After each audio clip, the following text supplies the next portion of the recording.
Kwezi wananyamaraia Komori, assalamu alaikum wa rahmatullahi ta'ala wa barakatuh. Je souhaite intervenir vite fait aujourd'hui sur quelques points précis parce que trop c'est trop. Je vois des élus mahorais se ridiculiser devant la place publique en tenant des propos incohérents sur l'histoire ou bien au niveau des questions juridiques, de questions de droit. Et franchement, mais je tiens à dire à Mansour Kamardine, à Estelle, à Fanny, s'il vous plaît, prenez le temps de réviser vos leçons. Apprenez l'histoire de Mayotte. N'allez pas raconter des bêtises. N'allez pas raconter des conneries et des sottises. Parce qu'il y a des moments, quand vous engagez un débat, par exemple, avec Kaïsi ou avec n'importe où, avec un autre, ou avec un franco-comorien sur les réseaux sociaux, vous pouvez peut-être prétendre que vous avez raison parce que vous êtes un élu. Mais quand on voit le sénateur Tani essayer de démontrer que ce que Gérard Haro, l'ancien diplomate français, c'est un des grands diplomates de sa promotion.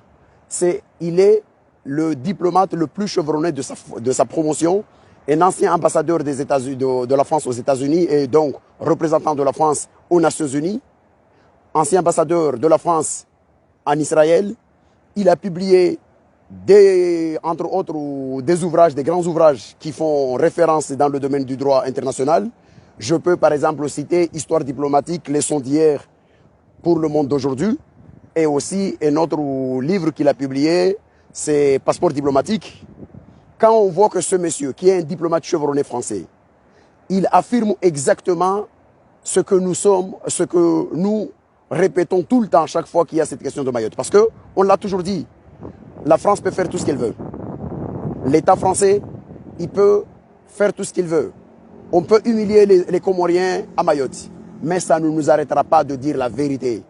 Un ancien ambassadeur de la France aux États-Unis, aux Nations Unies, un ancien ambassadeur de la France en Israël, un diplomate chevronné, il le répète sur Twitter, il a dit la France a fait une faute grave, la France a violé le droit international sur la question de Mayotte parce que normalement la France n'a pas respecté un principe fondamental. Lequel principe fondamental? C'était celui de donner les indépendances selon les frontières héritées de la colonisation parce que c'était le seul principe qui garantissait la stabilité des anciennes colonies, d'autant plus qu'on sait très bien que le moment où les colonisateurs traçaient les frontières de ces colonies, ils ne se souciaient pas des questions relatives à l'ethnicité ou à l'appartenance ethnique des populations, mais c'était des frontières arbitraires. Mais au moins, c'est ce principe-là qui a permis à toute l'Afrique, je parle de l'Afrique, au continent africain, d'éviter des guerres au lendemain des indépendances. Quand on voit que ce diplomate chevronné, il publie un tweet le 27 avril, il dit ceci: en conservant Mayotte, en 1978, la France a violé un principe fondamental du droit international, le respect des frontières naît de la décolonisation, principe énoncé pour éviter une fragmentation des possessions coloniales dont les limites étaient souvent artificielles. Il rajoute encore: ce droit devait s'exercer dans le cadre des frontières coloniales, dans le cas des Comores, sinon toutes les possessions coloniales risquaient de se fragmenter. C'était la perspective. Je continue. Il a dit encore, attendez un peu, il a dit, c'était la perspective de tout un continent de tomber dans la guerre civile, étant donné que toutes les frontières y ont été tracées au cordeau par le colonisateur et n'ont aucune base ethnique. Et le sénateur Tani, il dit quoi? Le sénateur Tani, il veut donner une leçon. Il veut rappeler à un diplomate. Vous imaginez, le ridicule ne tue pas. Le sénateur Tani, il veut expliquer à un diplomate chevronné, c'est lui qui a représenté la France aux Nations Unies, qui connaît mieux ce dossier que quiconque, un des grands diplomates français, le meilleur de sa promotion. Et le sénateur Tani, il dit quoi? La France n'a violé aucun principe fondamental du droit international. S'agissant de Mayotte, notre île, alors autonome, fut cédée par la France à la France par son représentant Henri Nansouli en 1841. je tiens à dire une chose. J'organiserai une conférence ou une émission avec la chaîne Al-Komoria. Cette émission sera dédiée exclusivement. La possibilité sera donnée aux amis, aux frères et sœurs de Mayotte de me poser toutes les questions possibles sur les questions historiques relatives à la question de Mayotte. Je demanderai aux Comoriens des autres îles de ne plus poser aucune question pour ne pas, dans le cadre de cette émission, pour ne pas saturer la prise de la parole ou la possibilité à nos frères et sœurs de Mayotte de nous poser des questions sur l'histoire de Mayotte. Parce qu'on dit souvent des conneries. Je rappelle une chose, je dis aux autorités de Mayotte et à celles et ceux qui racontent cette foutaise en disant « oui, Mayotte a été cédée par ceci, etc. etc. » Lisez l'histoire de votre île d'abord. Vous avez un document très intéressant. C'est un document qui raconte des faits historiques, mais dont les conclusions, le plus souvent, sont des conclusions qui jalonnent la partie prise. C'est le livre de Jean Martin, Mayotte, département français. L'auteur de ce livre, c'est un historien de l'histoire coloniale, mais il défend la position de Mayotte française. Mais vous regarderez dans ce livre, vous aurez au moins des éléments historiques qui vont vous aider à comprendre votre propre histoire. Mais les conclusions que Martin a tirées, ce sont des conclusions souvent malhonnêtes, d'autant plus que je vous ai déjà dit que dans sa chronologie de la présentation de l'histoire de Mayotte, il a écrit quoi? Il a essayé, il a omis volontairement la date de la reconnaissance des Comores aux Nations Unies pour essayer de noyer les choses alors que c'est une date, c'est l'une des dates les plus marquantes de l'histoire de ces différents diplomatiques. Mais au moins en lisant ce livre, vous allez découvrir beaucoup d'informations. Vous allez apprendre beaucoup de choses. Je demande aux Mahorais, n'importe quel Mahorais, c'est pas un livre qui est écrit par un Comorien, c'est un livre écrit par un Français, Jean Martin. Un Français qui défend la thèse que vous défendez. Sauf que ce livre-là vous permettra au moins d'apprendre votre propre histoire, plutôt que d'aller raconter des salades, que d'entendre des gens dire des conneries. Et je rappelle une chose, parce qu'à chaque fois où on nous sort de l'histoire, oui, genre avant la colonisation, on n'était pas avec les Comoriens, on n'était pas, c'est la colonisation qui nous a amenés, etc., etc. Rappelez-vous une chose. Je vais vous dire d'abord quelques éléments historiques. En 1815, c'est le congrès de Vienne. Au congrès de Vienne, ça veut dire quoi? Ça veut dire que les guerres Napoléon, la France de Napoléon a perdu les guerres au niveau de l'Europe. Et désormais, c'est la Grande-Bretagne qui est devenue le maître des mers et des océans. Et au congrès de Vienne, en 1815, il y a eu deux grandes doléances. C'est le roi de Portugal qui a écrit, le roi de Portugal a écrit à la couronne, au cabinet de la couronne d'Angleterre pour faire une doléance pour que les razzias malgaches cessent dans la côte mozambicaine. Et le sultan d'Anjouan qui a écrit également au roi d'Angleterre pour demander, aux couronnes de l'Angleterre, pour demander à ce qu'on prenne des décisions pour arrêter les razzias malgaches au niveau de Mayotte et d'Anjouan. Nous sommes en 1815. Et c'est en 1815 que le représentant, je rappelle certains faits, je ne vais pas faire, on fera l'émission, c'est en 1815 que cette décision a été prise, que la couronne d'Angleterre, le cabinet de couronne d'Angleterre a signifié à l'Écossais qui était l'ambassadeur, qui était l'ambassadeur de... Oui, effectivement, bon, ce livre raconte des conneries, ça c'est sûr sur les positions prises, mais par contre, dans ce livre, il y a des récits, des événements historiques, il y a des archives, vous verrez, il y aura des éléments, il y a des éléments qui vont vous aider à reconnaître, à apprendre votre propre histoire. Et c'est le gouverneur de Maurice, il s'appelle Robert Farquhar, qui sera, on lui demandera de prendre contact avec le royaume de Madagascar, et d'ailleurs c'est en ce moment-là qu'on va reconnaître le royaume de Madagascar. On reconnaît le royaume de Madagascar sous Radama comme étant le royaume de Madagascar, alors qu'on sait très bien que à l'époque de Radama, Madagascar n'était pas soumise en totalité sous la domination de l'Imerna. Et cette décision a été prise. On a demandé à Radama de faire en sorte que les razzias vers Anjouan, Mayotte et la zone de Mozambique s'arrêtent. Ces choses-là, c'était des décisions qui ont été prises. Et je reviens encore un peu plus tard encore. Je reviens encore un peu plus tard. C'est que vous allez voir que on nous parle souvent d'Andian Ansuli. Et je vais juste rappeler quelque chose. Parce que souvent, on vous dit des choses, mais beaucoup de gens ne connaissent pas qu'est-ce qui s'est passé. Au niveau de Madagascar, ce qu'il faudra connaître, c'est quoi? C'est que Andria Masnavalna, qui était l'un des grands rois de l'Imerna, il a divisé de son vivant son royaume en 4. Il a donné ces 4 royaumes à ses enfants de son vivant et parmi lesquels Andria Nampounimerna qui avait hérité d'Amboudachim. Et Andria Nampounimerna qui a commencé, parmi les œuvres qu'il a, je résume un peu, hein, parmi les œuvres qu'Andria Nampounimerna a posées, il avait un objectif. Il avait dit une expression qui est restée, qui est restée une expression canonique à Madagascar. Il avait dit Niranu Masna Nivala Parihaku. C'est-à-dire que la mer devienne les limites de ma nouvelle rizière. C'est à partir de ce moment-là qu'Andria Nampounimerna a lancé l'objectif du royaume Merna de conquérir Madagascar tout entière sous le joug de l'Imerna. Et pendant ce temps-là, il va y avoir à Madagascar. Pourquoi je fais ce parallèle? C'est pour dire que qu'aussi bien aux Comores, qu'aussi bien qu'à Madagascar, il y avait toujours cette volonté d'un royaume. Au niveau des Comores, c'était le sultanat d'Anjouan, et au niveau de Madagascar, c'était le royaume de l'Imerna. Le royaume de l'Imerna qui va commencer à faire la conquête de Madagascar.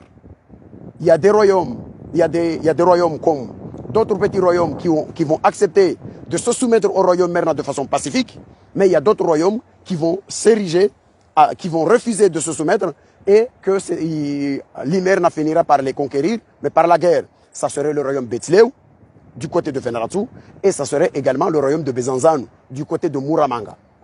Et après la mort d'Andria Nampounimerna, il va y avoir Radama. Je vais faire un résumé. Il va y avoir l'avènement de Radama. Radama aura comme femme celle qui lui succédera, Ranavalna. Normalement, Radama, il a lancé ses opérations. Parmi ces grandes opérations, parce que c'est Radama, l'une des caractéristiques de Radama à Madagascar, dans l'histoire de Madagascar, c'est d'abord l'influence des étrangers à Madagascar. Et deuxièmement, c'est Radama qui a conquis une grande partie du territoire de Madagascar. Mais jamais l'ensemble de Madagascar n'était pas soumis au royaume Merna. Et d'ailleurs, après la mort de Radama, parce que souvent on entend des gens qui disent « Oui, les Comores, c'était à l'époque où il y avait les sultans batailleurs, etc. » Quand c'est des Comoriens, quand c'est le sultanat d'Anjouan qui se bat pour essayer de conquérir l'ensemble du territoire comorien, on parle des sultans batailleurs.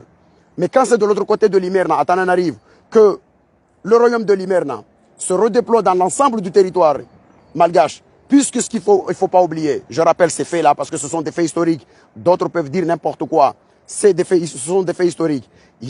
Quand c'est le royaume Merna qui va se lancer dans la conquête générale de Madagascar, il y a certains, d'autres, ils ne vont pas dire qu'à Madagascar, il y avait des sultans batailleurs, non, ou des rois batailleurs, non.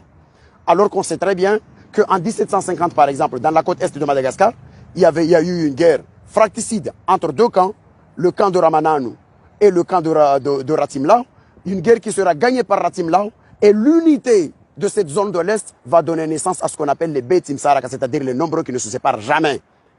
Et encore une fois, lorsque Ranavalna Première est arrivé, je vais vous raconter juste un petit récit, c'est que Radama a eu un fils qui s'appelle Radama Ier. Mais il y avait tellement une rivalité de succession, à Madagascar, que la propre mère de Radama a tué le fils de son petit-fils Radama Ier, parce qu'elle voulait à ce que le royaume de Tananarive revienne, la succession revient automatiquement à Rakutoubé, qui était le fils de sa fille aînée, la sœur de Radama. C'est pour vous dire qu'il n'y avait pas qu'au Comores qu'il y avait des difficultés, où il y avait des engagements d'un camp contre un camp pour conquérir l'ensemble du territoire. Mais Ranavalna Ier, revenons. Lorsque Ranavalna Ier est arrivé au pouvoir, qu'est-ce qu'il a fait? Il a commencé à tuer tout l'ensemble de la famille de Radama. C'est pour cela que j'arrive. C'est pour cela que, à partir du moment où le gouverneur de Radama, qui était dans la région de Majenga, c'est-à-dire dans la région de Sakalava du Bouina, qui s'appelle Ramanetaka, a compris que Ranavalna est en train de tuer la famille de son mari, c'est Ramanetaka a pris la fuite à Madagascar pour se diriger vers les Comores et particulièrement à Moélie. Ce qui va se passer, c'est quoi? De l'autre côté de la zone de Madagascar, de la zone de Bouina, il y avait Andria Nampouni. C'est qui est André Nansoul? C'est Levalou d'abord, c'est de son vrai nom. C'est un prince de la zone de Madagascar. Mais quel est le lien entre André Nansoul et Mayotte? Je vais vous expliquer. À Mayotte, il y avait un roi Swali. Nous sommes en 1808. Le sultan Swali. Sultan Swali est décédé et son fils Salim. Oui, son fils Salim va lui succéder. Non, c'est Salim qui était le sultan. Et en 1808, Salim est décédé. Son fils Swali prend le pouvoir. Et il avait pris comme conseiller intime un certain Mawana Madi. Mawana Madi, c'était un esclave affranchi. Et ce Mawana Madi va tuer le roi. Et lorsqu'il l'a tué, il était tellement contesté par les dynasties qui étaient à Mayotte. Et il a dit, il faut absolument qu'il essaie de s'appuyer avec une puissance étrangère pour essayer de consolider son pouvoir à l'intérieur. Et qu'est-ce qu'il a fait? Mawana Madi a fait un voyage vers Majenga. Et dans Majenga, il va se retrouver, il va demander la main d'une princesse de Antalaout. Et de cette princesse-là, il va avoir un enfant qui s'appellera Bana Kombo. Et la princesse, cette dame qui va se marier avec Mawana Madi de Mayotte, est la nièce d'André Nansoul. Et André Nansoul et Mawana Madi, ils ont signé, ils ont fait ce qu'on appelle à Madagascar un fatja. Fatja, c'est une pratique qui consiste à se taillader au niveau du bras et de prendre ton sang et tu le mélanges avec le sang de l'autre. Ça s'appelle un pacte de fraternité. Vous n'êtes pas des frères, mais à partir du moment où vous signez ce pacte-là, ça s'appelle le pacte de sang, vous faites ce qu'on appelle le fatja. Ça veut dire que désormais, à partir de cet acte-là, chacun d'entre vous, des deux personnes qui se sont liées par cet acte-là, par ce pacte, il jure fidélité de venger ou d'apporter toujours son soutien à l'autre. C'est en ce moment-là que Mawana Madi retournera à Mayotte. Et quand son fils, Bana Kombo, aura des difficultés de succession avec Moyemkou, c'est en ce moment-là que Bana Kombo va demander à André Nansouli de l'aider. Et André Nansouli enverra effectivement des mercenaires à Mayotte qui vont aider Bana Kombo à se maintenir au pouvoir. Et à partir de ce moment-là, André Nansouli, comme le royaume de Madagascar, parce qu'il faut toujours se rappeler là, il faut toujours faire ce parallèle entre l'histoire de Madagascar et l'histoire de Comores. À partir du moment où le royaume Merna a commencé à se redéployer encore davantage dans la zone de Bouina, c'est-à-dire dans la région de Majenga, c'est en ce moment-là que André Nansoul s'est retrouvé dans l'obligation de dire qu'il va absolument quitter Madagascar. Et il va quitter Madagascar pour aller à Mayotte. Nous sommes en 1832. C'est en 1832 qu'André Nansoul va quitter Madagascar pour aller à Mayotte. Je rappelle une chose. Pourquoi Mawana Madi et Bana Kombo étaient contestés par les Mahorais? Parce que tout simplement, la dynastie mahoraise considérait que Mawana Madi c'était un esclave. Et Bana Kombo n'était pas Maoré de sang de par sa mère, puisque sa mère c'est une princesse, mais c'est une princesse Antalaout de Majenga. Ce qui fait que ça me fait souvent sourire quand j'entends des Mahorais qui disent qu'ils sont fiers d'André Nansouli. Mais vos ancêtres, ils ont combattu André Nansouli jusqu'en 1840, c'est-à-dire à la veille de la vente avec Passo. Les Mahorais ont combattu André Nansouli parce qu'ils n'ont jamais admis le pouvoir d'André Nansouli, parce que c'était un usurpateur malgache qui est venu. André Nansouli est venu à Madagascar, à Mayotte, comme n'importe quel malgache qui vient de Madagascar, parce qu'il fut un problème chez lui. Il vient à Mayotte, il s'installe, et les Mahorais aujourd'hui, qui se déploient en disant oui, on ne veut pas des gens qui ne sont pas de chez nous, etc., etc., ils se disent fiers d'un malgache qui est venu à Mayotte, et qui, quelques années après, puisque André Nansouli est venu en 1832, et en 1841, André Nansouli va vendre ce territoire-là. Mais avant d'arriver en 1841, qu'est-ce qui s'est passé à Madagascar, à Mayotte? C'est que je rappelle que en 1833, Ramane Taka, sultan de Moyeli, va lancer une conquête de Mayotte et il va renverser Bana Kombo à Mayotte. Et Ramane Taka, c'est-à-dire que Mayotte sera sous la domination de Moyeli, sous le féru de Ramane Taka. 1833 jusqu'à 1835. Et en 1833, André Nansouli, qui était réfugié à Mayotte en 1832, s'est retrouvé dans l'obligation de quitter Mayotte pour aller à Anjouan. Je rappelle à celles et ceux qui m'écoutent que la première traversée pour échapper à la mort s'est faite du côté de Mayotte vers Anjouan. Et d'ailleurs, André Nansouli a perdu une de ses femmes sur la traversée. André Nansouli arriva à Anjouan en 1833, 1834. Donc, nous sommes en 1834, si vous me suivez très bien.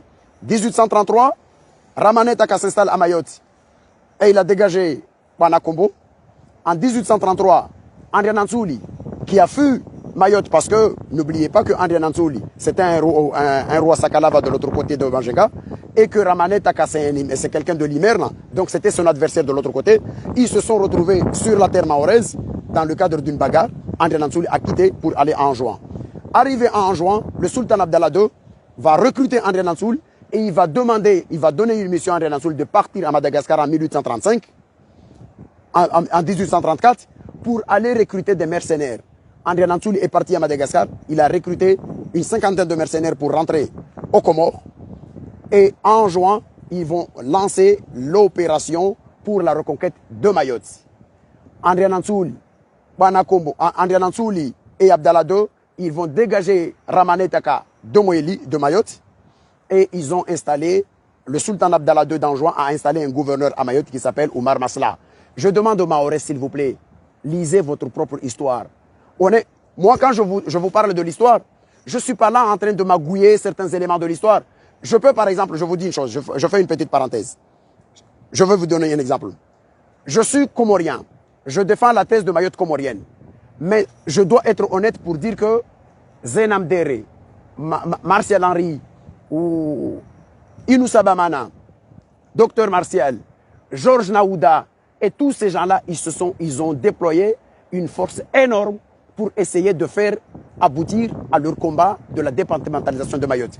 Je ne suis pas obligé de dire, parce que sous prétexte que ces gens-là ne défendaient pas la thèse que je défends, que je dois minimiser l'effort et la stratégie qu'ils ont déployée. Non, pas du tout. Ce n'est pas le rôle de l'historien. Le rôle de l'historien, c'est d'exposer les faits. Et une fois que les faits sont exposés, chacun prend ses responsabilités et chacun donne ses analyses. Mais on n'a pas à manipuler les faits. Donc, je reviens. En 1835, le sultan Abdallah II a reconquis Mayotte et André Nansouli Ramanet Taka s'est replié de l'autre côté d'Omoélie. Ramanet Taka il a replié de l'autre côté d'Omoélie et désormais le gouverneur de Mayotte, nous sommes en 1835, le gouverneur de Mayotte, Oumar Masla, c'est un gouverneur installé par le sultan d'Anjouan, Abdallah II. À celles et ceux qui racontent des conneries que ces îles n'ont jamais eu une histoire commune, c'est la colonisation qui est venue, nous a ramenés, etc., etc. Mais arrêtez, André Nansouli était un mercenaire du sultanat d'Anjouan d'abord. Ça, ce sont des faits historiques. Vous pouvez ne pas être d'accord avec moi. Si j'étais maoré, j'allais dire, écoutez, je suis séparatiste, je ne veux plus être avec vous, ça reste mon problème. Mais je ne serai pas là à manipuler l'histoire, à raconter des salades, parce que ça ne tient pas la route. C'est que, à partir de ce moment-là, qu'est-ce qui va se passer? Une fois que Mayotte est conquise, Sultan Abdallah II va décider de lancer les offensifs vers Moélie. Et en ce moment-là, Banakombo, c'est lui qui a été déposé à Mayotte, va faire partie du corps expéditionnaire anjouanais qui va partir de Mayotte avec André Nansouli comme mercenaire pour aller conquérir Moélie. Et ils vont lancer les assauts à Moélie. Malgré des victoires qu'ils ont enregistrées, il y a eu des effets de météorologie et le bateau dans lequel se trouvait Abdallah II et Banakombo de Mayotte a chaviré et nous sommes en 1836. Banakombo de Mayotte, c'est un prince de Mayotte et Abdallah II d'Anjouan sont morts à Moélie. S'il vous plaît, expliquez-moi, si ces îles n'ont jamais eu des relations politiques, comment se fait-il qu'un prince de Mayotte et le sultan d'Anjouan vont se retrouver dans une bagarre à Mayotte et ils vont trouver la mort de l'autre côté? Ce qui fait qu'Abdallah II est mort à Moélie avec Banakombo. Sultan Alaoui prend le pouvoir à Anjouan et désormais André Nansouli va rentrer à Mayotte avec l'engagement ou une proposition de Sultan Alaoui d'Anjouan pour qu'il soit un gouverneur qui va représenter Anjouan à Mayotte. Donc, à partir de ce moment-là, qu'est-ce qui va se passer? C'est qu'on se retrouve dans ces entrefaits-là, ces difficultés, ces problèmes, etc., etc. Donc, moi, ce qui m'intéresse là-dessus, c'est quoi? C'est d'expliquer à celles et ceux qui disent que, finalement, moi, après tout, un Maoré a le droit de ne pas être d'accord avec moi sur un positionnement quelconque politique. Mais par contre, aller se ridiculiser en racontant des salades. J'entends Estelle Youssoufa qui dit oui, oui, 1841, etc., etc. Mais c'est du n'importe quoi. Et d'ailleurs, je rappelle pour 1841. À 1841, lorsqu'il a fallu, lorsque Passo est passé, pourquoi Passo est venu? Il y a Nosibé qui a signé avec Passo parce que la France a perdu l'île de Bourbon, c'est-à-dire Maurice. La France a perdu Maurice, donc il fallait absolument que les marines marchandes et les marines françaises retrouvent ce qu'on appelle des points d'attache dans l'océan Indien. Donc il a signé un protectorat avec Nosibé, et puis après, on vise Mayotte. Et le moment où ils sont venus à Mayotte, premier contact avec André Nansouli a dit à Passo. Et Passo était accompagné de Vincent Noël, c'était un consul français. André Nansouli a dit à Passo que je ne suis qu'un représentant ici d'Anjouan. Ce qui fait que Passo et Vincent Noël sont partis à Anjouan pour aller discuter avec Sultan Alaoui, aller discuter à Anjouan. Mais entre-temps, le Sultan Alaoui a été balayé par des membres de sa famille, c'est le Sultan Salim qui l'a balayé, et désormais Sultan Alaoui est parti en exil, accompagné avec son oncle, le Sultan Hamza. Et je le rappelle, le Sultan Hamza et le Sultan Alaoui ont toujours contesté cet acte de vente parce qu'ils considéraient que André Nansouli n'avait pas qualité de vendre l'île de Mayotte. C'est un malgache.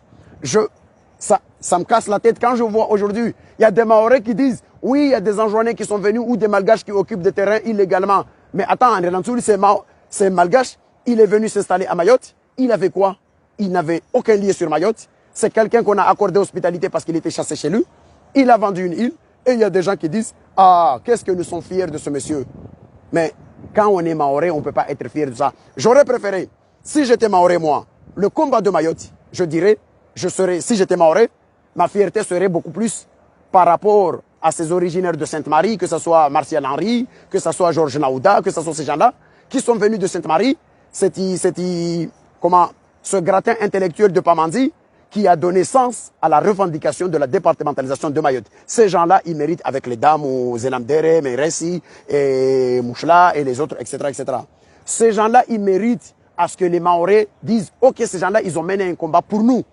Mais quand on parle d'André Nansouli, quelqu'un qui est venu, on lui a accordé une hospitalité, il est venu, il a usurpé un pouvoir, et il y a des gens qui disent parce qu'ils sont fiers d'André Nansouli, etc., etc.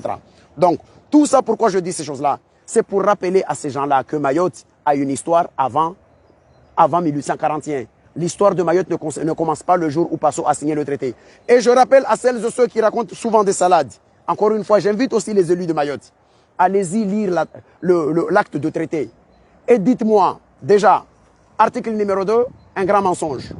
On dit, André Nansouli nous fait céder ce territoire qu'il a occupé depuis 13 ans. Je vous ai rappelé qu'André Nansouli a quitté Madagascar en 1832. L'acte a été signé en 1841. Vous faites 1842, 1840, c'est 11 ans, on est à 11 ans. Alors que pendant ce temps-là, lorsqu'il a quitté Madagascar pour aller à Mayotte, il n'était pas encore roi. Il était en train d'errer, je vous ai dit qu'il était parti en juin en 33, en 34 il est parti à Madagascar, ils sont venus en 35 reconquérir Mayotte, ils sont même partis faire la guerre à Moïli en 36, c'est en 36 qu'il s'est installé à Mayotte.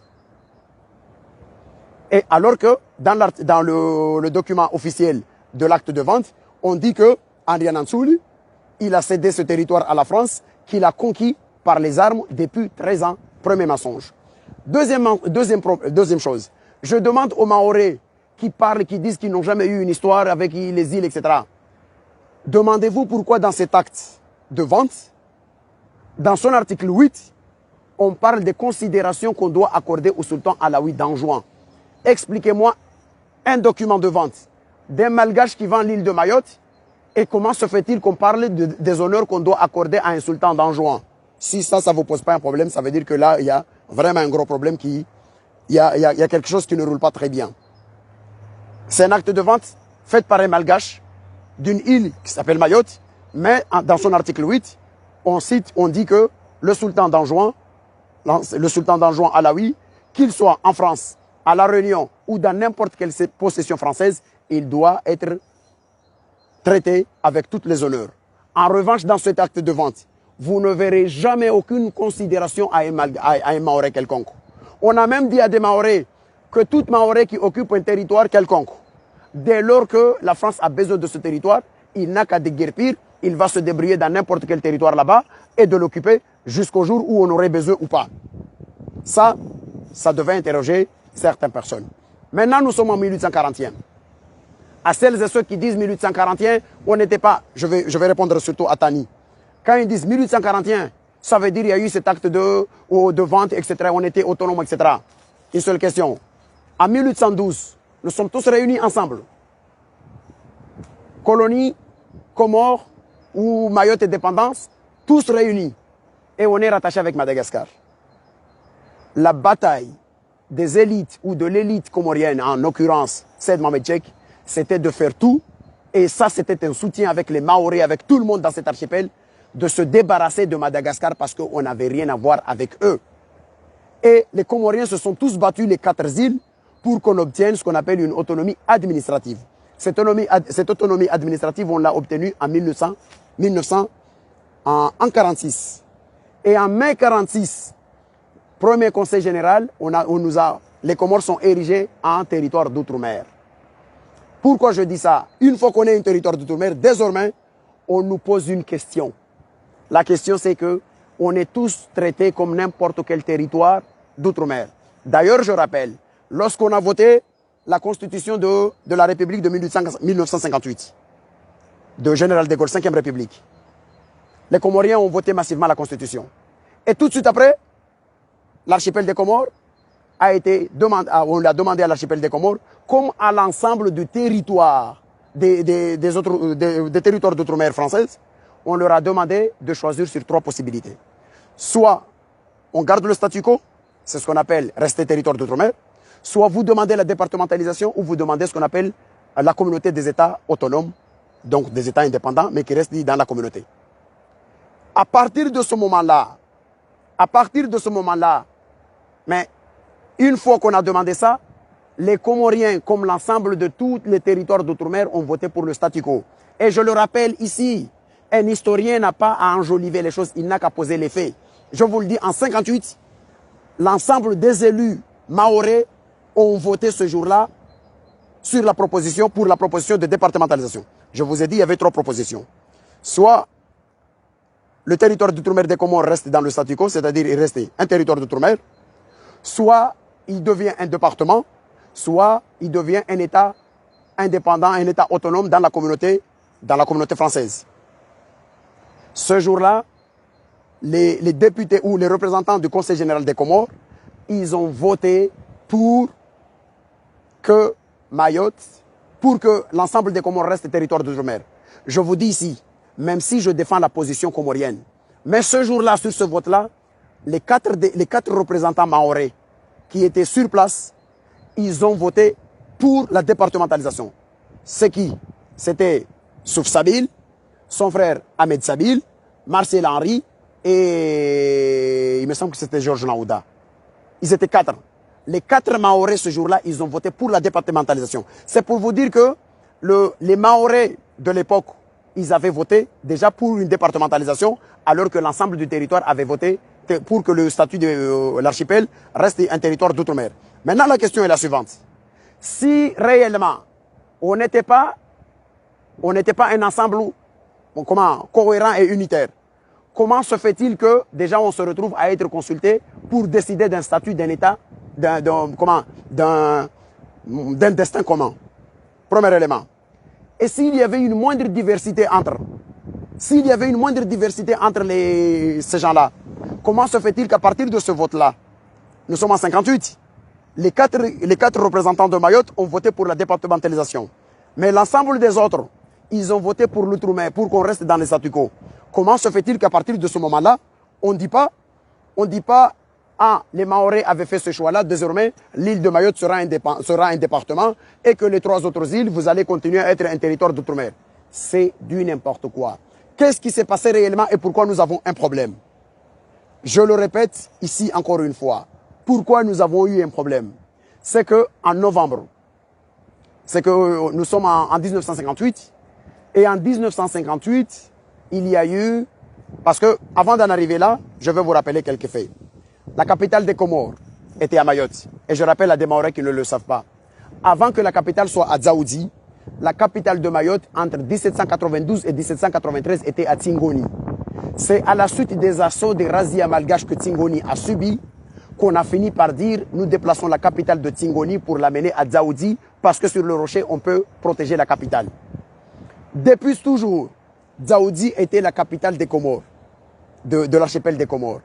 Jusqu'à ce qu'en 1958, lorsqu'on a eu le département, on a eu le conseil général est parti siéger à Moroni. L'exécutif local, c'est-à-dire l'espèce d'exécutif gouvernemental, est parti encore s'installer à Moroni. Il y avait déjà un problème à Mayotte, on se dit. Tout le pouvoir politique se retrouve à Moroni parce que le conseil général se retrouve à Moroni, parce que le gouvernement exécutif se retrouve à Moroni, mais les bureaux administratifs des représentants coloniaux et les administrations se retrouvent à Mayotte, à Dzaoudi. Il fallait trouver une solution. Et en même temps, la question de l'étroitesse de Dzaoudi par rapport au développement des activités de la capitale se posait depuis toujours. Et d'ailleurs, je rappelle, celles et ceux qui peuvent peut-être aller lire le livre d'Alfred Djervais, ils verront que depuis 1800, c'est un livre qui a été publié et c'est sur les Comores. Ce livre a été publié en 1870. Et depuis ce jour-là, on parlait déjà de la possibilité de transférer la capitale de Dzaoudi vers Mamoudzou parce que Dzaoudi n'avait pas suffisamment de place. Et en 58, qu'est-ce qui s'est passé? En 58, les députés, les élus du conseil général ont voté le transfert de la capitale vers Moroni. Nous sommes au mois de mai, il me semble. Et le 2 novembre de la même année, il va y avoir la tenue du congrès de Tsunzu. Nous sommes en le 2 novembre 1958. Je le rappelle ici, l'essentiel pour moi, c'est de donner des éléments historiques. La position des uns ou des autres, c'est pas ça ce qui m'intéresse. Ça, je défendrai ma cause comme je le fais. Mais au moins, je donne des éléments historiques. Le 2 novembre 1958, en novembre 1958, on va organiser le congrès de Tsunzu. Qu'est-ce que le congrès de Tsunzu? Le congrès de Tsunzu, c'est ce qu'on appelle le congrès des notables de Mayotte. C'est sous la houlette de Georges Naouda et toutes ces galaxies, Martial Henry et tout ça. Ils ont organisé ce congrès pour dire désormais nous allons nous retrouver tous ici, nous en tant que Mahorais, pour défendre les intérêts de Mayotte. Quelques années après, ce congrès de notables va se transformer en UDIM, Union pour la défense des intérêts de Mayotte. Union pour la défense des intérêts de Mayotte se transformera plus tard par le mouvement populaire de Mayotte. C'est pour vous dire que le mouvement populaire de Mayotte, fer de lance de la départementalisation de Mayotte, a pris ses origines en novembre, en 58, lors du congrès de Tsunzu, parce que c'est en ce moment-là qu'il y a eu l'unité des Mahorais pour se retrouver à défendre les intérêts de Mayotte. Je veux dire un élément essentiel sur ce point-là. C'est que sur le transfert de la capitale, premier élément, il y a des gens qui disent souvent, c'est Cheikh qui a transféré la capitale. Sachez juste une chose, que nous étions en 58, on n'avait pas encore l'autonomie. Et toute décision politique qui était prise par le gouvernement local, le représentant de la colonisation avait un droit de veto. Il pouvait le dire clairement que non, ça ne peut pas se faire. La France ne s'est pas opposée par rapport à ça. Pourquoi elle ne s'est pas opposée? Parce qu'il y avait une nécessité de transférer la capitale. C'est vrai, au transfert de la capitale, il y a eu des vrais problèmes au niveau de Mayotte. Parce que, à la différence d'Anjouan ou de la Grande Comore, ceux qui étaient à Mayotte, parce que j'ai vu Pascal Blanchard, un historien très connu de l'histoire coloniale, mais qui a raconté des salades et des conneries dans une émission en disant qu'à l'époque, les Mahorais, ils étaient supérieurs aux autres, ils avaient des possibilités, ils étaient plus supérieurs, les Anjouanais, les voyaient. C'est comme s'ils regardent un Anjouanais qui va à Mayotte aujourd'hui, il transpose ça dans les années 70. Mais attends, mais lui-même qui ne connaît rien sur cette histoire-là, il ne sait pas que Inou Sabamana a dit quoi? Inou Sabamana a toujours dit que nous, à Mayotte, on a connu deux sortes de colonisation. C'est la colonisation des Réunionnais parce que les grands concessionnaires coloniaux, c'était des Réunionnais, et aussi la colonisation des Anjouanais. Pourquoi je fais cette parenthèse-là? Pourquoi on parlait de colonisation des Anjouanais? Parce que nous sommes dans la période coloniale. À Anjouan, il y avait la société Bambao. À Mayotte, il y avait aussi cette société-là. Mais au niveau d'Anjouan et de la Grande Comore, à un moment donné, il y avait une société qu'on appelle la SODEC, Société de développement économique des Comores. Cette société de développement économique des Comores a fait quoi? Il a acheté, au moment où les sociétés coloniales vont commencer à partir, on a acheté les terrains au niveau d'Anjouan et la Grande Comore, on a fait une réforme agraire, on a redistribué ces petits terrains à des cultivateurs et des paysans en leur demandant de cultiver beaucoup plus de produits de rente, etc. Malheureusement, Moélie et Mayotte n'avaient pas bénéficié de cet effort Moélie et Mayotte ont été victimes de la réforme agraire parce qu'on ne leur a pas donné la même possibilité. Et il se trouve que dans les domaines coloniaux de Mayotte, lorsque les colons se sont mis à vendre, ils ont dit désormais nous allons vendre. Ce qui s'est passé, c'est quoi? Contrairement à Anjouan et à la Grande Comore, les colons ont décidé qu'ils vont vendre par des gros, comment on appelle ça? Des grands espaces. Je sais pas, j'ai oublié l'expression, comment on peut dire, c'est que on va pas vendre des petits mètres carrés, mais on va vendre des hectares et des hectares, en bloc. Malheureusement, les Mahorais de l'époque, ils n'avaient pas les moyens. Et ça, je vous le dis, quelle que soit la position que Kaïs défend, mais je reconnais qu'il y a eu une injustice sur ce point-là. Parce que comme les Mahorais n'avaient pas les moyens, qu'est-ce qui s'est passé? À Mirereni, la concession coloniale de Mirereni, 300 hectares achetés par Ahmed Abdallah, un négociant économique et ancien sénateur des Comores. Ahmed Abdallah a acheté 300 hectares. Mohamed Ahmed a acheté 200 hectares à Longoni. Et il y avait aussi Ahmed Abdou, qui était un receveur dans le domaine. Il a acheté aussi parce qu'il était initié, il était au courant de la vente, etc., etc. Je vous donne ces éléments-là parce que moi, je suis historien. Je défends une thèse, je défends la position comorienne, mais quand il s'agit de dire les faits historiques, je les présente comme ça. Chacun jugera en fonction des éléments historiques. Et c'est à partir de ce moment-là que les Mahorais vont se retrouver qu'il n'y a que des Anjouanais qui ont des territoires. Mais vous avez vu, il y a des lycées qui se construisent à Mayotte. Et pour construire ces lycées, il fallait acheter le terrain à des Anjouanais. C'est-à-dire Ahmed Abdallah ou Mohamed Ahmed ou quelque chose comme ça. Ça choquait énormément les Mahorais. Et les Mahorais avaient dit on ne travaillera pas sur les territoires d'Anjouan. Sur ces terrains-là, il a fallu faire venir des gens de l'arrière-pays d'Anjouan pour venir travailler dans ces territoires-là avec toute la douleur que cela va poser. Ce qui posera comme problème, c'est quoi? Lorsqu'il y a eu le transfert de la capitale. Parce qu'à un moment donné, on avait dit on pouvait mettre la capitale à Anjouan parce que Anjouan se retrouve au milieu des îles. Mais si on l'amène à la Grande Comore, ça veut dire qu'on part de l'extrême sud vers l'extrême nord. Mais malheureusement, les conditions politiques ont fait que la capitale est partie à la Grande Comore. Pourquoi il n'y a pas eu grande frustration à Anjouan? Parce qu'on n'a pas amené la capitale à Anjouan, contrairement à Mayotte. Parce qu'en Anjouan, il y avait un grand nombre des administrateurs, c'était des Anjouanais. Ces Anjouanais-là savaient que la capitale aille à la Grande Comore, où elle aille n'importe où, ils auront leur possibilité de travailler. Celui qui était préfet, il sera préfet, celui qui était ceci, etc. À Mayotte, le problème qui se posait, c'est quoi? C'est que les grandes souffrances que les Mahorais ont vécues pendant cette période-là, c'est que c'était les petits commerçants d'à côté, c'était le jardinier, c'était le ceci, c'était le cela. Les mêmes problèmes qui se posent dans tout ce qui se passe en France. Par exemple, quand on dit on va fermer une garnison militaire avec toutes les conséquences économiques qui se passent à côté. Et il y a eu effectivement, comme certains le disent, mais je mets entre guillemets, la souffrance des concubines. Parce que quand il y a une administration quelconque, que ce soit à Moroni, que ce soit à Mayotte, à Daoudi, ou que ce soit à Paris, à partir du moment où les fonctionnaires sont là, les fonctionnaires ont aussi leurs concubines, leurs hawara dans ces localités-là. Je peux vous jurer qu'il y a des fonctionnaires comoriens d'Anjouan qui vivent à la Grande Comore et qui entretiennent des maîtresses grand comoriennes, comme il y a eu des fonctionnaires comoriens qui étaient à Mayotte et qui entretenaient des maîtresses aussi mahoraises. À partir du moment où ces gens-là vont rentrer, retrouver les leurs là où ils sont, ça veut dire qu'il va y avoir un déchirement. Ça fait partie des choses qu'un humain peut ne pas aimer, ça peut frustrer quelqu'un. Donc, ces problèmes-là se sont posés et à partir du moment, je saute parce que je ne vais pas traîner, je ferai une émission principalement sur ça parce que j'ai voulu tout simplement répondre à ça. J'ai voulu tout simplement répondre à c'est que lorsqu'on a fait le congrès de Mayotte, c'est pour dire aux Mahorais que ceux qui étaient membres du congrès de Tsunzu n'étaient pas forcément des départementalistes plus tard. Georges Naouda était président, mais Souf Sabil était secrétaire général. Et pourtant, Souf Sabil était un serré la main, et Georges Naouda et son camp, malheureusement, Georges Naouda est mort en 45, est mort en 59, une année plus tard, après le congrès de Tsunzu, il est décédé. Mais Souf Sabil et d'autres qui étaient, parce que quand on dit l'union de la défense des intérêts de Mayotte, ça veut dire qu'à l'intérieur, il y avait beaucoup de Mahorais, qu'ils soient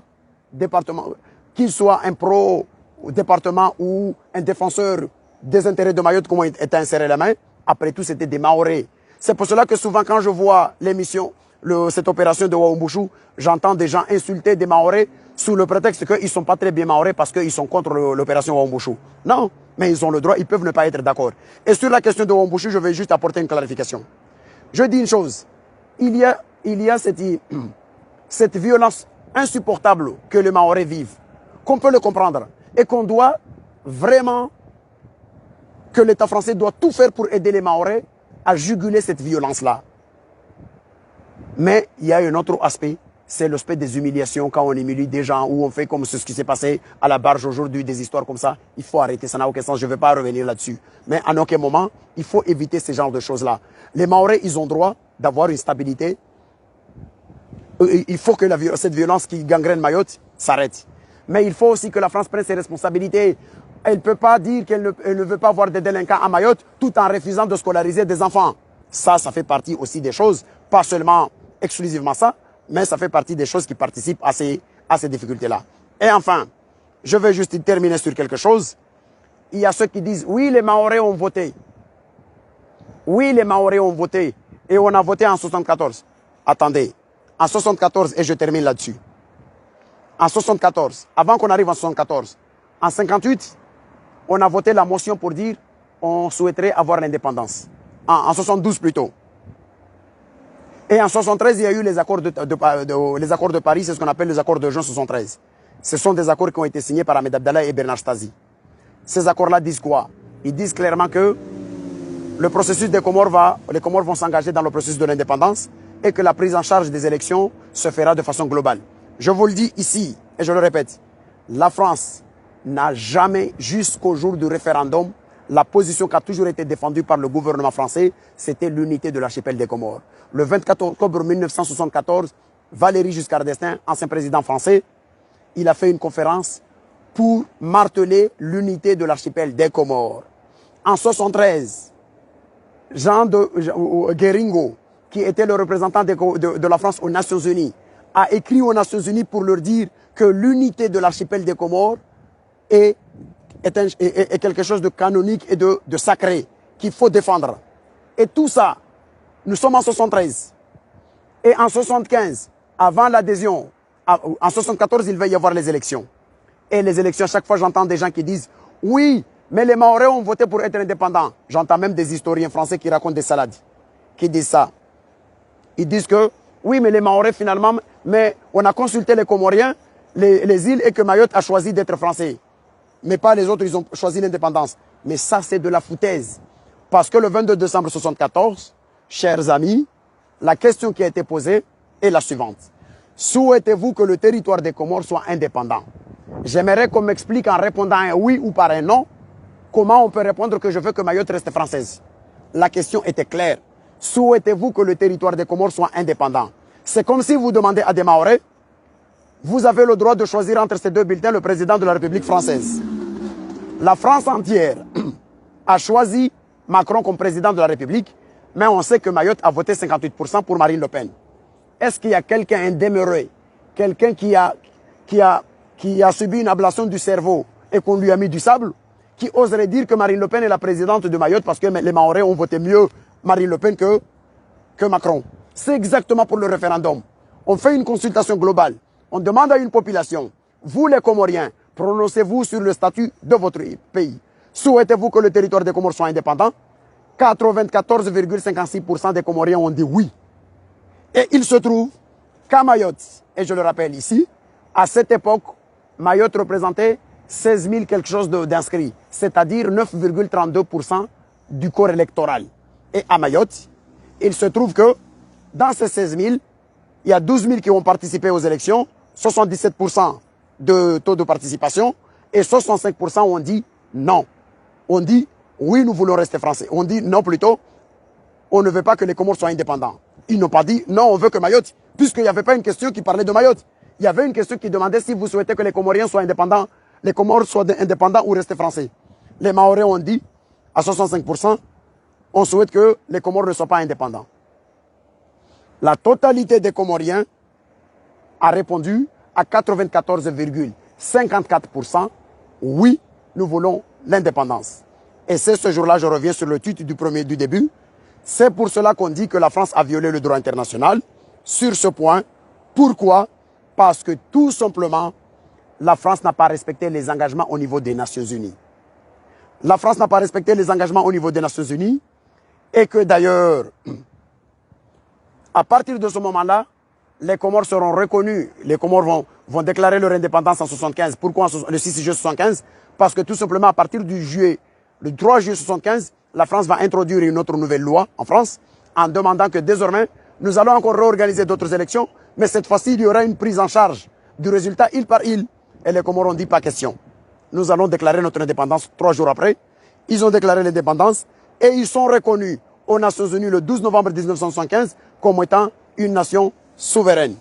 J'ai recadré le député Mansour Kamardine. J'ai dit à Mansour Kamardine, il disait que les résolutions comoriennes ne sont pas contraignantes. Je lui ai dit non. La résolution de la reconnaissance est contraignante pour une raison très simple. Avant que les Comores soient reconnus le 12 novembre 1975 dans la résolution 3385 des Nations Unies, le 17 octobre 1975, il y a eu une autre résolution. Cette résolution, la France, n'a pas pris part au vote alors qu'il est membre permanent. Donc, il y a eu tous les pays qui étaient là, il y a eu 11 qui ont voté, 3 se sont abstenus, et non, 3, oui, de toute façon, ce jour-là, il n'y a que la France qui n'a pas participé au Conseil de sécurité. Ce qui donne la possibilité d'aller au niveau de Conseil plénière pour valider la reconnaissance de la nation comorienne comme étant une nation souveraine. Je vous donne un exemple. Lorsque la Russie n'a pas voulu que le Kosovo soit indépendant, la Russie a bloqué le processus au niveau du Conseil de sécurité. La France n'a pas fait ça à Mayotte. Les Comores sont reconnus le 12 novembre 1975 comme étant un État souverain avec ces territoires dont Mayotte fait partie. C'est pour cela que je vous dis que l'ancien représentant de l'ambassade de la France aux Nations Unies reconnaît sur un tweet que je vais partager là que la France a violé le droit international. Ce n'est pas à Tani de venir apprendre à des diplomates leur boulot. La France est condamnée plus de 20 fois aux Nations Unies. Mais malheureusement, il y a des gens qui continuent toujours à raconter des salades, à dire oui, on avait voté, Et puis après, je termine là-dessus. Il y a certains qui disent oui, mais Mayotte a été consulté en 1976 pour confirmer.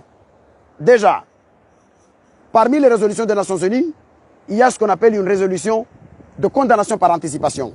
À partir du moment où les Comores sont reconnus comme étant un État souverain, il y a d'autres résolutions qui ont dit ceci. Désormais, en vertu de la résolution 3385, qui reconnaît la souveraineté des Comores, toute consultation qui sera organisée par la France à Mayotte sera considérée comme nulle et non avenue. C'est pour cela que le 6 février 1976, 5 pays africains ont introduit une résolution contraignante au Conseil de sécurité pour obliger le Conseil de sécurité à utiliser la force pour arrêter le processus électoral qui va se faire à Mayotte en février, pour le 8 février à Mayotte et en avril. Ce jour-là, la France a fait quoi? C'est ce jour-là que la France a utilisé son veto. La France ne va pas utiliser un veto pour dire que la Gironde appartient à la France. Le plus souvent, tous les pays du monde qui disposent d'un droit de veto, ils utilisent leur veto pour marcher sur le droit. Et ce jour-là, le 6 février 1976, la France a utilisé son veto. C'est le seul veto français où l'État français s'est retrouvé seul face à la communauté internationale, parce que même ses alliés ne l'ont pas suivi. Et pourtant, à chaque fois qu'il y a un veto des Occidentaux, c'est l'ensemble des États qui sont ensemble et tout ça, etc. Donc c'est pour vous dire que tout ce qu'on dit, souvent, on peut avoir sa position. Je n'interdis pas à un Mahorais de dire qu'il veut être français, ça c'est son problème. Moi, je suis français et je suis franco-comorien. Mais dire qu'on n'a jamais été comorien, dire qu'on n'a jamais été ceci, dire qu'on avait voté, dire qu'on avait ceci, dire que cette île n'a jamais eu une histoire avec qui, mais tout ça, c'est du n'importe quoi. Alors, je vous dis, celles et ceux qui ne connaissent pas ou qui ne lisent pas, prenez le temps de lire. Je vous dis, un ancien ambassadeur des Nations Unies de la France vient de faire un tweet, encore une fois, qui a obligé Tani d'aller se ridiculiser pour dire que la France, c'est-à-dire son propre pays, a violé le droit international.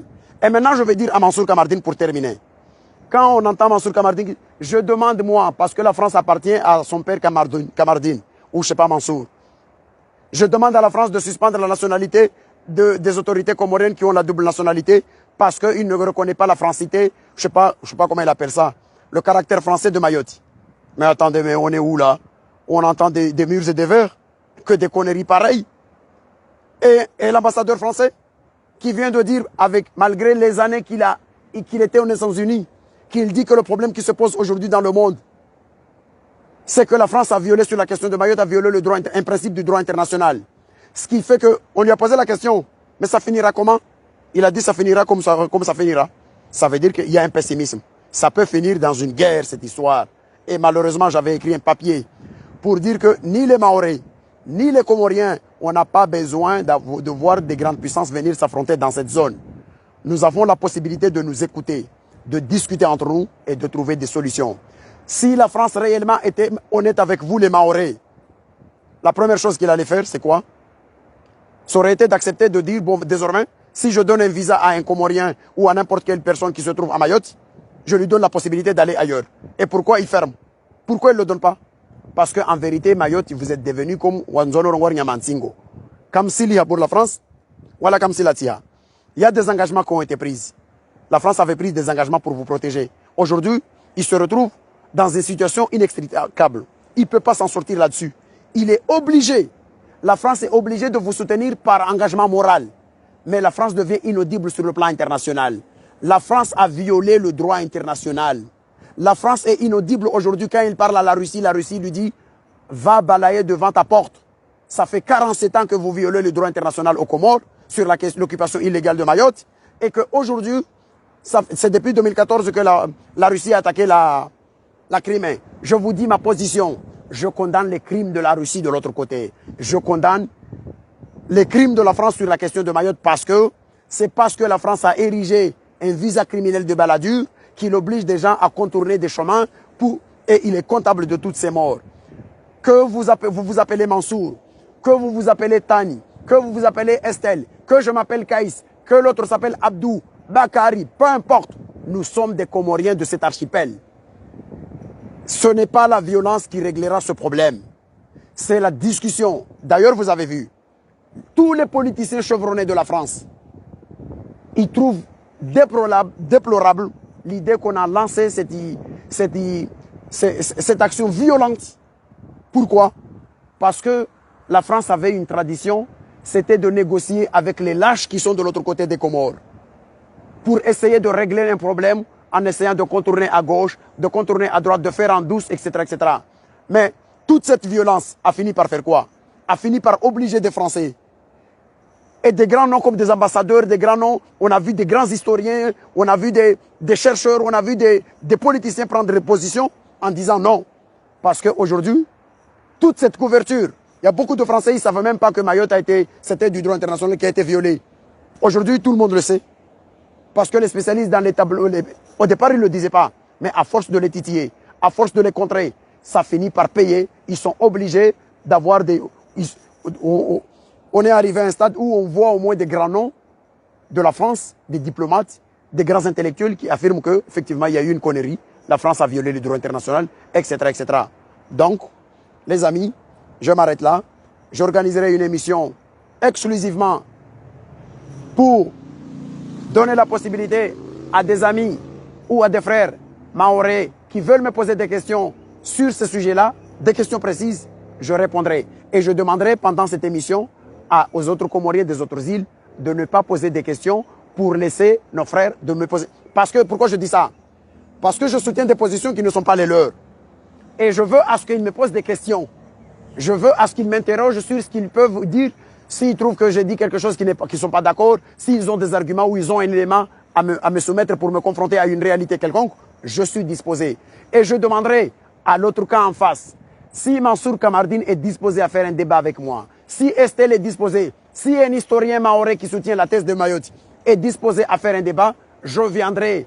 Même s'il va falloir que je vienne jusqu'à Mayotte, il suffit de me le dire aujourd'hui, avant le 15 mai, si une chaîne de télévision de Mayotte dit on va organiser un débat ici à Mayotte et on veut que Kaïs, si tu viens participer, et je vous le jure, je viendrai à Mayotte dans ce débat-là, dans le cadre de ce débat. Parce qu'il faudra dire la vérité. Si Mansour est ici et Estelle, ils sont ici en France, s'il y a une chaîne de télé ici en France qui veut nous confronter à ça, à un débat pareil, j'en suis disposé. Si c'est en France, à n'importe quel jour, à n'importe quelle heure, qu'on me demandera d'y aller, j'irai. Si c'est à Mayotte, je donne ma disponibilité avant le 15 mai. Avant le mois de mai, avant le milieu du mois de mai. Je serai disposé à venir à Mayotte s'il y a un débat et que ce débat-là nécessite que je sois présent pour discuter. Malgré nos positions de défense, nous avons des éléments concrets à proposer aussi. Parce qu'il est urgent que nous, les Comoriens des 4 îles, qu'on s'appelle Maoré, qu'on s'appelle Comoriens ou de l'autre île, ou peu importe Anjouanais, Grand Comorien, Moélien et Maoré, nous avons tous intérêt à discuter pour trouver une solution pragmatique. Nous ne sommes pas la seule nation ou la seule région du monde qui a un problème de différends diplomatiques. Comment se fait-il que chez les autres, on arrive à s'entendre, mais chez nous, on n'arrive pas à s'entendre? Pourquoi la haine est devenue un élément ou un facteur majeur dans la discussion entre Comoriens et Maoré? Il y a dans tout ça, dans certaines circonstances, quelquefois malheur est bon. Il y a une possibilité de discuter entre nous. C'est parce que je suis adversaire à vos positions que je vous dis qu'on discute avec les adversaires. C'est avec les adversaires qu'on arrive à trouver des solutions. Je vous remercie de votre attention et dans tous les cas, on vous informera dans le cadre de l'émission que je vais faire avec la chaîne Al-Comoria. Et si jamais Mayotte Première, Quiz TV ou Mayotte Hebdo ou les chaînes des chaînes françaises qui sont ici en France métropolitaine sont disposés à organiser un débat et faire participer à ce débat-là des gens, moi je suis disposé à venir en tant qu'historien, de discuter avec n'importe quelle personne qui viendra dans ce débat-là.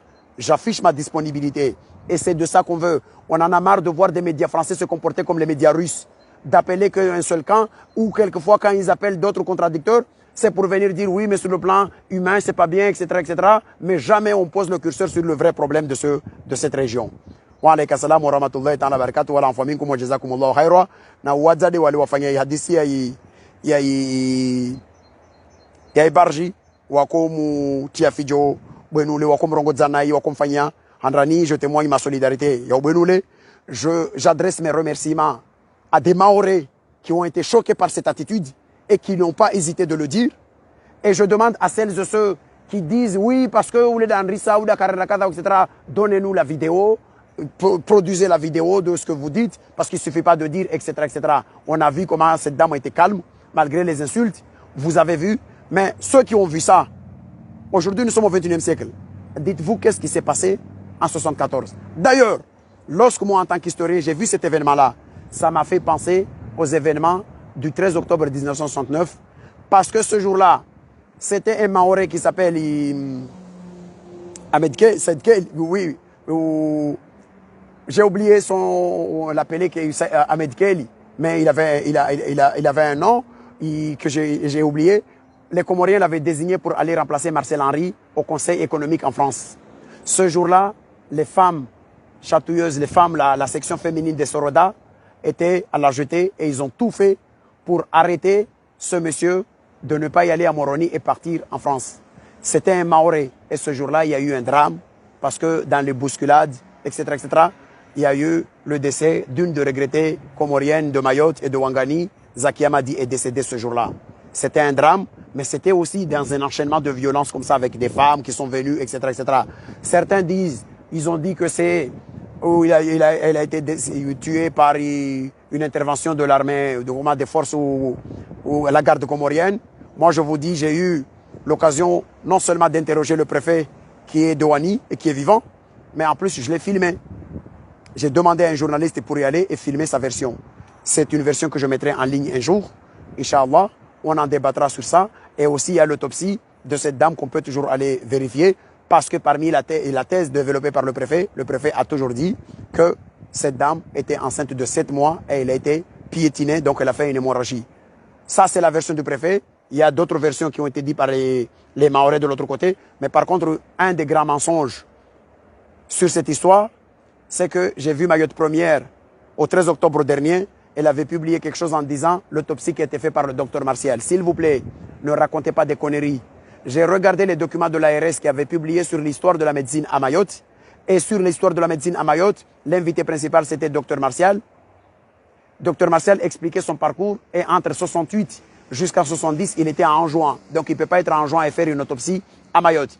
J'ai interrogé le préfet de Ouani qui a fait l'autopsie. Il m'a dit que ce sont des médecins de Tourcoing qui ont fait cette autopsie. Ce sont des médecins militaires. Je m'arrête là. Wa alayka salam wa rahmatullahi ta'ala wa barakatuh wa la minkum wa jazakumullahu khayra. Asanta shukran jazila.